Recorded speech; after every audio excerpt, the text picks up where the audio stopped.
Karjat superfast, वेगवान शहराचं वेगवान न्यूज चॅनल। थोडक्यात सांगायचं झालं तर राष्ट्रवादींनी आमची दिशाभूल केली। शिवसेना उद्धव बाळासाहेब ठाकरे या पक्षाला कुठेही किंमत न देता, पण या शिवसेना उद्धव बाळासाहेब ठाकरे पक्षाचे निष्ठावंत कार्यकर्ते कमीत कमी 10 ते 12 सीट्स मागितल्या होत्या। आमच्याशी चर्चा करत असताना आम्हाला 10 वरून 8 वर आणलं, 8 वरून 5 वर आणलं, 5 वरून 3 वर आणलं। नितीन सावंत यांनी शिवसैनिकांच्या साथीनं विधानसभा निवडणूक लढवली आणि शिवसेनेची प्रचंड ताकद दाखवून दिली। नितीन सावंत पराभूत झाले असले तरी ठाकरे गटाची ताकद त्यांनी विरोधकांना दाखवून दिली होती। नितीन सावंत आता नगरपालिका निवडणुकांमध्ये राजकीय करिश्मा करणार अशी शिवसैनिकांना खात्री होती, पण त्या खात्रीवर पाणी पडलं। नितीन सावंत यांनी अनेक वेळा नगरसेवक पद भूषवलं, त्यामुळे ते ठाकरे गटाची ताकद कर्जत आणि खोपोलीमध्ये दाखवणार आणि अनेक नगरसेवक निवडून आणणार असं चित्र निर्माण झालं होतं। कर्जतमध्ये 25 वर्ष असलेली आघाडीची सत्ता शिवसेनेनं 2019 मध्ये मोडून काढली आणि नगरपालिकेवर भगवा फडकवला। त्यात नितीन सावंत यांचा सुद्धा मोठा वाटा होता। पण नितीन सावंत हे राष्ट्रवादीसोबत परिवर्तन विकास आघाडीत सामील झाले आणि समीकरणं बदलली। राष्ट्रवादीनं फक्त शिवसैनिकांच्या मतांचा वापर करण्यासाठी ठाकरे गटाला एकत्र घेतलंय हे चित्र दिसायला लागलं आणि अखेर तेच झालं। राष्ट्रवादीनं 15 जागा आणि नगराध्यक्षपद स्वतःकडे घेतलं आणि ठाकरे गटाला कर्जत नगरपालिकेत नाममात्र जागा दिल्या। राष्ट्रवादीनं शिवसेनेला गंडवलं असं परखड राजकीय विश्लेषण कर्जत सुपरफास्टच्या माध्यमातून करण्यात आलं होतं आणि अखेर ते खरं ठरलं। मुळात स्वतःकडे शिवसैनिकांची शक्ती असताना राष्ट्रवादीसोबत जाणं हे अनेक शिवसैनिकांना मान्य नव्हतं। हारलो तर हारलो, पण सगळ्या जागा स्वबळावर लढून ठाकरे गट त्यांची ताकद अबाधित ठेवू शकला असता। राष्ट्रवादीकडून आमची दिशाभूल झाली असं म्हणत खोपोलीमधून ठाकरे गट परिवर्तन विकास आघाडीतून बाहेर पडलाय। एकनाथ पिंगळे यांनी पत्रकार परिषद घेऊन ही माहिती दिली। निवडणुका जाहीर झाल्या तेव्हापासून आम्ही राष्ट्रवादी अजित पवार गटाबरोबर आघाडीची बोलणी करत होतो। आतापर्यंत तुमच्या सगळ्यांच्या मनामध्ये शंका होती की अजून यांचं काय चाललंय, अजून हे डिक्लेरेशन का करत नाहीत। तर आम्ही आमच्या पद्धतीने जर पाहिलं तर आमचे उपजिल्हा प्रमुख नितीनदादा सावंत आणि सुधाकर भाऊ घारे जिल्हाध्यक्ष राष्ट्रवादी यांची चर्चा चालू होती। जे कर्जतमध्ये परिवर्तन आघाडीच्या माध्यमातून जे चालू होतं तेच आज इथे खोपोलीमध्ये करण्याचा त्यांचा मानस होता। परंतु हे सगळं करत असताना खोपोलीमध्ये आमच्या बरोबर ज्या काही कमिटमेंट त्यांनी केल्या, म्हणजे 31 नगरसेवकांमध्ये एक अध्यक्ष, 31 नगरसेवक, याच्यामध्ये आम्ही त्यांच्याकडं कमीत कमी 10 ते 12 सीट्स मागितल्या होत्या। मग त्यांनी त्यावेळेला शेतकरी कामगार पक्षाला सुद्धा 8 सीट दिल्या आणि असं करत असताना आमच्याशी चर्चा करत असताना आम्हाला 10 वरून 8 वर आणलं, 8 वरून 5 वर आणलं, 5 वरून 3 वर आणलं।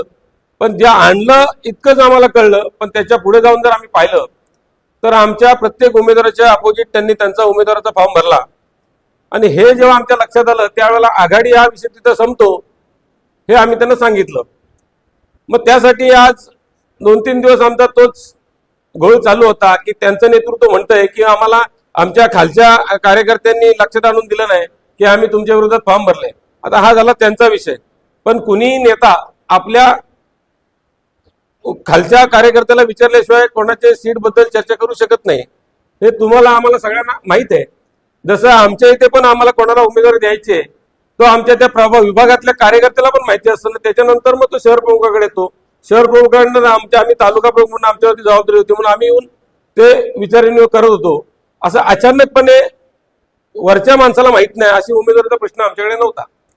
परंतु त्यांनी थोडक्यात सांगायचं झालं तर राष्ट्रवादींनी आमची दिशाभूल केली की आम्हाला प्रत्येक वेळी त्यांनी विश्वासात न घेता आम्हाला गृहीत धरलं की बाबा रे हे सगळं कुठंतरी आम्हाला ह्या लोकांनी शिवसेना उद्धव बाळासाहेब ठाकरे या पक्षाला कुठेही किंमत न देता अगदी काही गोष्टी चुकीच्या बोलल्या जातील माझ्याकडून, पण ते होऊ नये मी संयम पाळण्याचा प्रयत्न करतोय.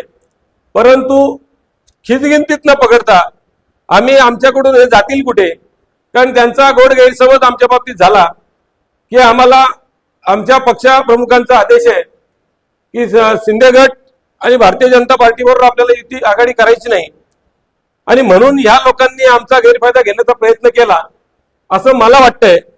आणि त्याच्यामुळे त्यांनी आमची ही दिशाभूल करण्याचा प्रयत्न केला की जाऊन जातील कुठे. पण त्यांना हे माहित नाहीये की तुम्ही आम्हाला नगरसेवकांच्या बाबतीत दिशाभूल केलीत. पण तुमच्याकडे सगळ्यात मोठं जर पाहिलं तर सगळ्यात मोठी निवडणूक तुमची, सगळ्यात मोठी तुम्हाला जर काय तुमच्या काय इच्छा आकांक्षा आहेत त्या अध्यक्षपदाच्या निवडणुकीत आहेत.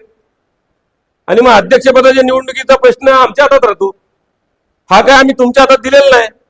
आणि जरी त्यांना असं वाटलं की बाबा ते आम्हाला 8 सीट देत होते, 5 देत होते, आम्ही 5ला पण समाधानी होतो, 3ला पण होतो, पण तरी तिथेही आमची दिशाभूल झाली होऊन सुद्धा आम्ही खचलो नाही. आम्ही शेवटच्या 2 तासामध्ये फॉर्म भरायच्या, आमच्याकडे 5च उमेदवारांचे फॉर्म आले होते, पण आम्ही तेवढ्या काळामध्ये आम्ही 12 फॉर्म भरले. म्हणजे आमच्याकडे आज 12 उमेदवार आहेत. म्हणजे 12 ठिकाणी त्यांना आम्ही दाखवून दिलं की 12 ठिकाणी आम्ही तुमच्या विरोधात लढलो तर तुमचं काय होईल. ह्या इथपर्यंत आम्ही आज आलेलो आहोत. आणि हे आतापर्यंत आज 2 दिवस ज्या कर्जत मधली बातमी असेल, इथली बातमी असेल, जे काय मांडण्याचा तुम्ही पत्रकारांनी प्रयत्न केलात तो 100% बरोबर नसेल, पण त्याच्या काही अंशी तो बरोबर आहे. आणि त्यालाच अनुसरून मला इथे सांगावं असं वाटतं की कुठेही आमच्या पदाधिकाऱ्यांना पदाधिकाऱ्यांनी आता तरीपणा केला नाही, कुठेही कोणावर समोर बाईट दिली नाही की बाबा आमचं आणि राष्ट्रवादीचं असं झालंय. पण एवढं सगळं होत असताना त्यांनाही अजून सुचत नाही की आमच्याशी बोलावं बसावं, तर ते काय आमच्याशी अजून बसायला आलेले नाहीत. तर आम्ही आज यांना पण उपजिल्हा प्रमुखांना पण इथं बोलवलं की त्यांच्याकडून पण तुम्हाला काय घडामोडी घडतायत, काय घडणार आहेत त्या त्यांच्याकडून जाणून घ्या. पण आतापर्यंत तालुका म्हणून किंवा शहराचा विषय म्हणून, खोपोली शहराची निवडणूक म्हणून मला जो काय आज इथलं बघण्यासाठी सांगितलं होतं तर त्याप्रमाणे मी आतापर्यंत बघितलं. इथून पुढेही स्वबळ म्हणून आम्ही जे 11 उमेदवार आहोत त्यांना आम्ही एकला चलवण्याच्या भूमिकेमध्ये आम्ही आमच्या पक्षाची भूमिका घेऊन पुढे जाऊ. आम्हाला विधानसभेमध्ये 8,500 मतं पडली, त्यावेळेला आमच्या सोबत कोणीच नव्हतं. महाविकास आघाडी होती, पण त्याच्यात तुम्हाला सगळं माहिती आहे की महाविकास आघाडी कशी होती. त्यावेळेला जो काय पैशाचा बाजार झाला, म्हणजे तिथं काय जो काय आर्थिक घोटाळे झाले, त्याच्यामध्ये कोण कोण कशामध्ये वाहून गेला हे सगळ्या गोष्टी तुम्हाला माहिती आहेत. पण या शिवसेना उद्धव बाळासाहेब ठाकरे पक्षाचे निष्ठावंत कार्यकर्ते, निष्ठावंत शिवसैनिक हा जागेवर थांबला. आणि जागेवर थांबल्याचं फलित तुम्ही पाहिलं असेल की एवढे पैसे वाटून सुद्धा ते 11,000वर गेले, एवढे पैसे वाटून सुद्धा ते 15,000च्या वरती गेले. पण आमच्याकडे काही गोष्टी कमी असताना सुद्धा 8,500 मतं ही निव्वळ उद्धव बाळासाहेब ठाकरे पक्षाची आहेत. मग ही गणित जर पाहिली, हे 8,500चं मताधिक्य जर पाहिलं तर हे आम्ही कोणाला तरी एकाला घरी बसवण्याचं काम त्या मताधिक्यातून नक्की करू. ह्याच्यामुळे आम्ही कार्यकर्त्यांनी चर्चा केली की आपल्याला त्या वरच्या मताचं काय करायचंय ते आम्ही तुम्हाला 2 ते 3 दिवसामध्ये आमचा निर्णय कळवू. का तर आता त्यांना पण प्रश्नामध्ये राहू द्या, त्यांना पण थोडा डोक्यामध्ये त्यांच्या मुंग्या येऊ द्या की बाबा रे आता हे नक्की निर्णय काय घेणार आहेत. तर तुम्ही आम्हाला इथून पुढे याच्या आधी गृहीत धरलं, इथून पुढे तुम्ही आम्हाला गृहीत धरू नका. आम्ही भल्याना तुम्ही जी स्वप्न पाहिलीत ती स्वप्न धुळीस पाठवण्याची काम, धुळीस मिळवण्याचं काम आमचा शिवसैनिक केल्याशिवाय राहणार नाही.